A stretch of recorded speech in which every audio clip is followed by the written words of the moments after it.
No? You don't need this. Sorry? Have you been doing this too? What? Bending over? Bending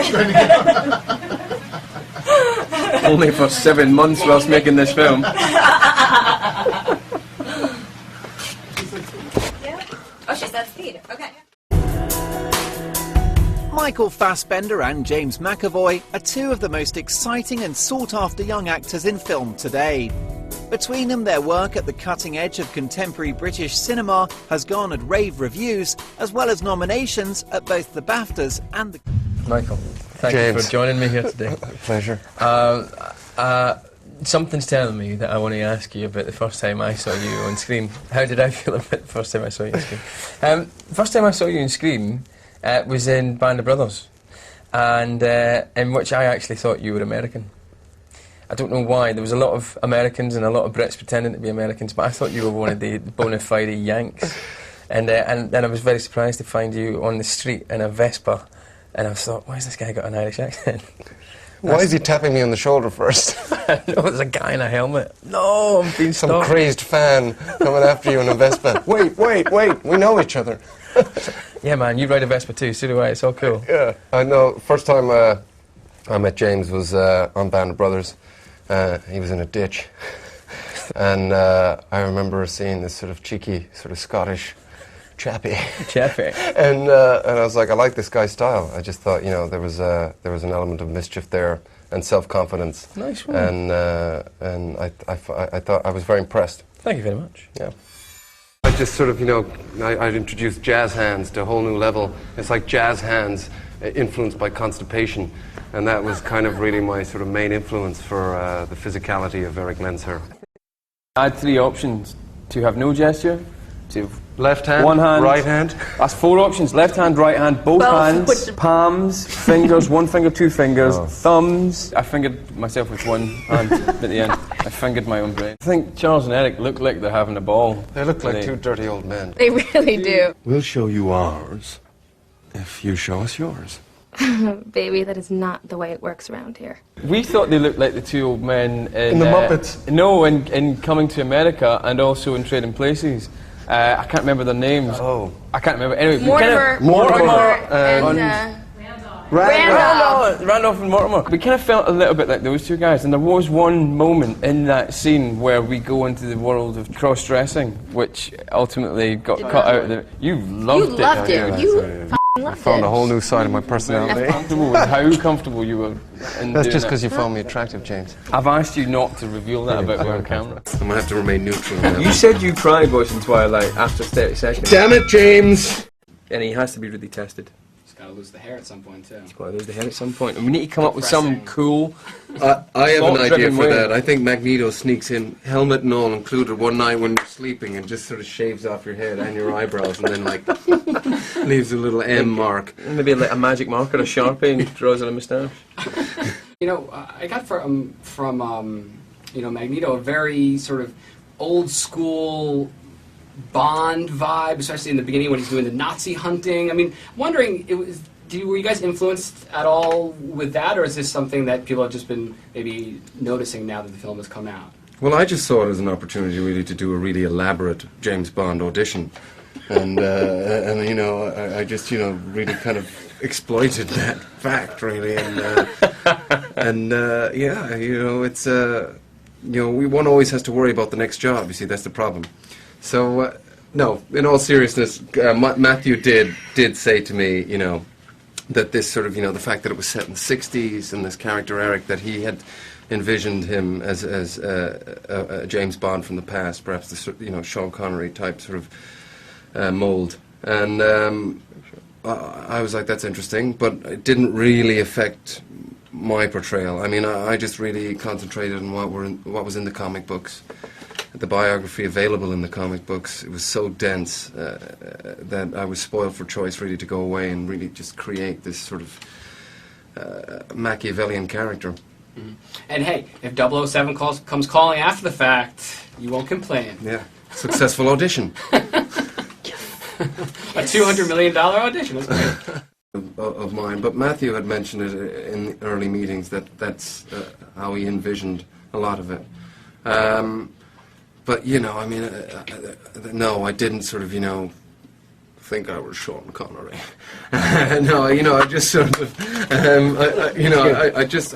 Well, it wasn't so much a practical joke, but I nearly killed McAvoy+Fassbender one day, so in a golf cart. But the rest of that story shall remain with me.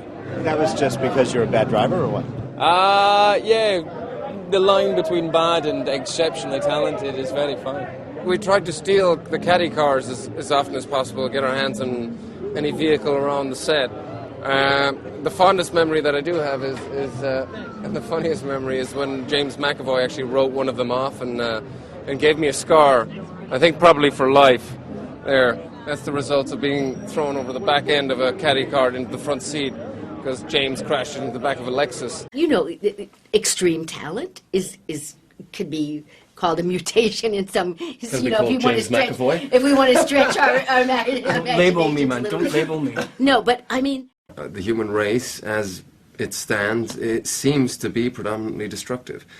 We seem to sort of, strangle the life out of everything that sort of we discover.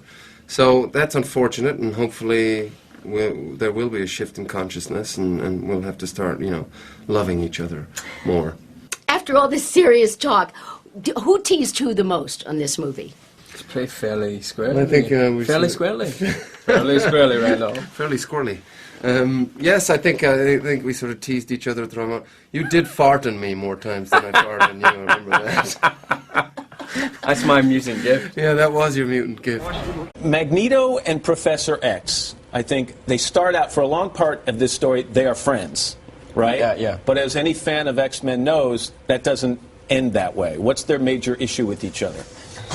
What's your problem? What's your problem with him, man? I don't like the cut of your jib. Yeah, no, it's just not on. I think basically they've just sort of got different views about mutants and humanity. Charles wants to integrate, and Eric wants to wipe them out. Basically, cut and dry. That's it. Pretty much. The only thing that matches the strength of their bond is the strength of their belief in separate ideals, and ultimately one of them pays the price, both emotionally but also physically as well. Nobody wants to be invisible here? I don't. Not really, no. Molten lava from your wrists? I'd like to have a tail. I'd like a tail. You'd like a tail? I'd like a tail. Why would you want a tail? I don't know. I think they look nice. That's the next segment. I could hold a lemonade while I'm on the computer. It's not actually a power. Good for balance, It's more of an appendage rather than a power. That's how it all starts, you see, Matt. It starts with these sort of comments, and then mutants start shooting. Mutants, man. Yeah, I don't mean to be. No, I know you don't mean to be. But that's why Magneto wants to kill you people. No one would want the Spider-Man webs to come out of it. If you could go to No? Get messy. Get messy, and then how do you explain that to your mother in the morning? You just want to wash the sheets yourself. This is a teen show, right? Settle, petal. I don't know, the power to make somebody feel comfortable. Yes. And now as a blonde, are you having more fun? I don't know. I don't think so, really. I don't enjoy it as a. You see, I'm kind of in some. Well, I'm a ginger. You're a ginger, man. And there's not much more fun you can get as a ginger, and I think that's why there's a lot of resentment towards the ginger community. Gingers have more fun. Yeah, well, they're Vikings essentially, aren't they? That's what I hear. Yeah. Now, finally, both of you guys are... Who would you have picked to be if you didn't have to be these two guys that have to shoulder the burden Any of mutant, everything or that just goes on? any mutant in the film? I guess to get the full experience, I'd have to be a woman, wouldn't I? I reckon I'd go for Angel then, because she flies around and pukes on people. But what if you Find were that a kind of mutant? amusing. What if you were a mutant who, and your power was that you could change your sex? You'd be like hermaphrodito or something like that. Mm-hmm. You know what I mean? I hear you. But you can choose. You wouldn't be both at the same time. You could be a man, and then you can change your sex. So you'd be Michael, then you'd be Michaela. Tranetto. Tranetto.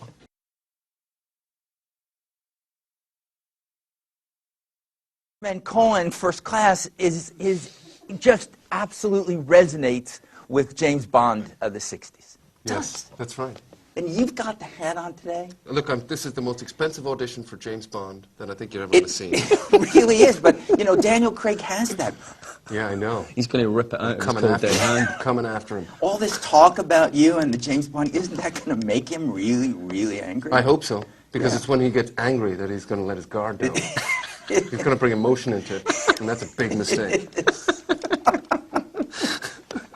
But I always end the show the same way with every guest. I don't care whether it's Meryl Streep or Clint Eastwood. I ask everybody. I'm not Meryl Streep. You're not Clint Eastwood. Well, he told me he was. Be surprised. And that you were much more Meryl. But I don't. I'm very Meryl. Yeah, I don't know. But I always person. ask someone to do a snippet, a little bit of a song that means something to them. It could be that Magneto and Professor X unite and do something that's just... I've got one. I've got one. We're doing this. I've got one. It's perfect. I can do the impersonation of him when I asked him to sing the last What did time I when he sing was last here time? for What did I Wanted. sing last time? You said, "Oh, not your dancing monkey, pal." Oh, you're dancing monkey. Yeah, and then I said to you, I didn't ask you to dance. I want you to sing. You know? Monkey. So now, Monkey. now I'm back. Now I heard got you. one. I got one. Oh, good. I got one. Is this for Eric and Charles? I thought we Yes. could both do it together. But you always sing songs I don't know. No, you'll know this one. Will I? It's like... Whisper it to me. Two little boys had two little toys.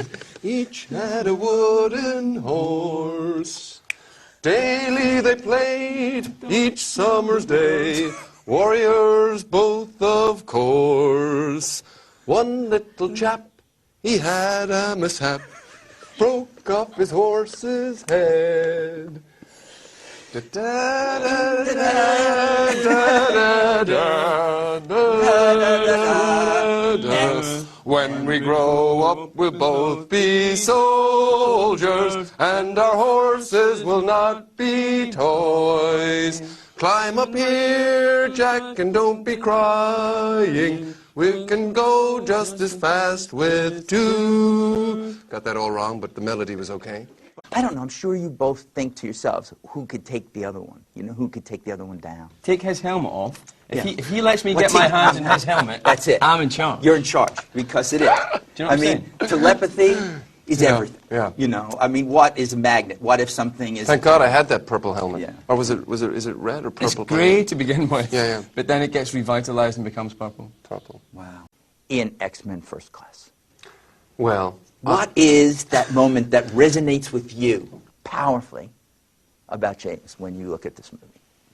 If you've ever seen it. I'm still not convinced. I think there's a good few scenes that just made me laugh. I mean, like the humor. I thought you did a fantastic drunk. Thanks, pal. Yeah. Was Bargain that because down. you were really drinking the Yard of Ale? I did drink the Yard of Ale. But I thought drinking the Yard of Ale was supremely impressive. Yeah. The Return? Yeah.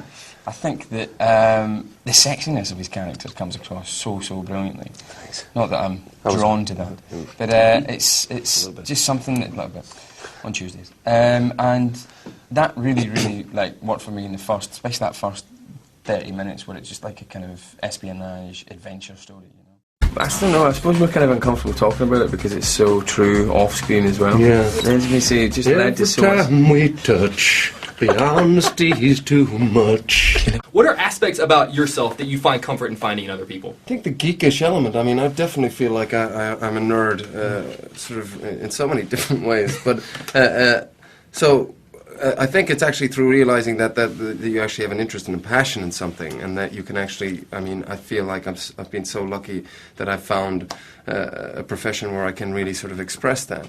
Yeah, I think that's I definitely feel privileged about that, to actually find something that you would really enjoy and have a passion about, and then to be allowed to sort of have a career out of that. I think for me it's just people who are open and be able to make the most of your day and kind of like try and have a nice time together. And that's what I kind of respond to. I responded to that in you anyway, darling. Thanks, darling. Me too.